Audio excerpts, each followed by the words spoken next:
Hi, I'm Lexi. Let's learn 10 better expressions to say speechless in English. Number 1. At a loss for words. It means so surprised, overwhelmed, or emotional that you cannot speak. Example, I was at a loss for words after hearing the wonderful news. Number 2. Flummoxed. It means confused, puzzled, or unable to know what to say or do. Example, I was flummoxed when the instructions made no sense.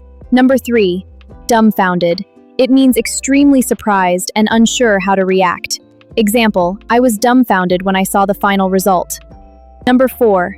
Stunned. It means so shocked that you need time to process what happened. Example, I was stunned by how quickly the team won. Number 5. Tongue-tied. It means unable to speak clearly, especially because of nervousness or surprise. Example, I was tongue-tied when I met my favorite author. Number 6. Astonished. It means very surprised, often in a strong or dramatic way. Example, I was astonished at how fast she solved the problem. Number 7. Flabbergasted. It means extremely shocked, surprised, or amazed.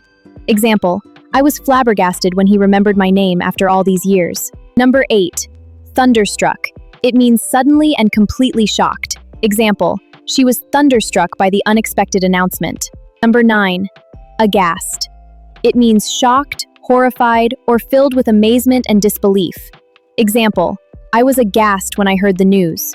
Number 10. Stupefied. It means extremely shocked, amazed, or overwhelmed to the point that you can hardly react. Example, I was stupefied by the unexpected turn of events. Now you know 10 better ways to say speechless in English. Now it's your turn. Pick one word and use it in a sentence below. See you in the next lesson.